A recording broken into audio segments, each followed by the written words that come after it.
ఓం నమో వెంకటేశాయ. ఈరోజు మే 24, 2025 శనివారం.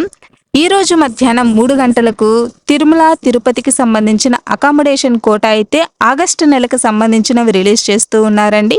ఇప్పటి వరకు మీరు ఏ దర్శనాలకి బుక్ చేసుకొని ఉన్నారో, ఆజిత సేవలు కావచ్చు, లక్కీ డిప్ రిజిస్ట్రేషన్స్, వర్చువల్ సేవ కావచ్చు, అలాగే అంగ ప్రదక్షిణము, స్పెషల్ ఎంట్రీ దర్శన టికెట్స్, సీనియర్ సిటిజన్స్, ఇలాగా ఏ టికెట్స్ బుక్ చేసుకొని ఉన్నారో దర్శనానికి సంబంధించినవి వాటన్నిటికి కూడా ఈరోజు 3 గంటలకి అకామిడేషన్ అయితే బుక్ చేసుకోవచ్చు.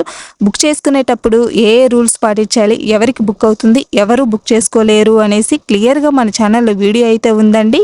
ఆ టిప్స్ అన్ని ఫాలో అవుతూ కూడా చాలా ఈజీగా టికెట్స్ అనేవి బుక్ చేసుకోవచ్చు. తిరుమలలో గురువారం నాడు రికార్డు స్థాయిలో అయితే శ్రీవారి భక్తులు స్వామివారిని దర్శనం చేసుకున్నారండి. తిరుమలలో భారీగా అయితే భక్తుల రద్దీ కొనసాగుతోంది. అన్ని కంపార్ట్మెంట్స్ ఫుల్ అయిపోయి శిలాతోరణం వరకైతే వేచి ఉన్నారండి. ఎలాంటి టోకన్స్ లేకుండా ధర్మదర్శనం కోసం వెళ్లే భక్తులకైతే 24 గంటల కంటే పైనే పట్టే అవకాశం అయితే ఉంది. 300 రూపీస్ స్పెషల్ ఎంట్రీ దర్శన టికెట్స్ బుక్ చేసుకున్న భక్తులకు 3 నుంచి 4 గంటల సమయం పట్టే అవకాశం ఉంది.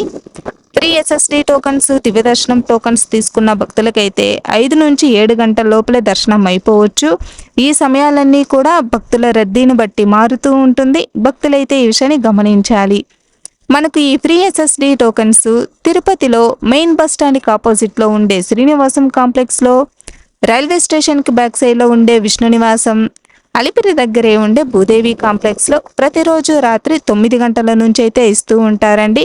భక్తుల రద్దీని బట్టి కొంచెం ముందుగానే కూడా స్టార్ట్ చేస్తూ ఉంటారండి టోకన్స్ ఇష్యూ చేయడము. సాయంత్రం 5 నుంచే కూడా క్యూ లైన్లలో నిలబడి ఉంటారు. వేసవి సెలవులు కావడంతో భక్తుల రద్దీ పెరుగుతూనే ఉందండి. తిరుమలలో శ్రీవారి మెట్ల మార్గంలో ప్రతిరోజు ఉదయం 6 గంటల నుంచి అయితే టోకన్స్ ఇస్తూ ఉంటారు. నిన్నటి దర్శన వివరాలు. నిన్న 74,374 మంది స్వామివారిని దర్శనం చేసుకున్నారు. 37,477 మంది తలనీలాలు సమర్పించుకున్నారు. నిన్నటి మొత్తం ఉండి కానుకలు 3,02,00,000 అయితే వచ్చాయి. ఓం నమో వెంకటేశాయ. సర్వేజన సుఖినో భవంతు.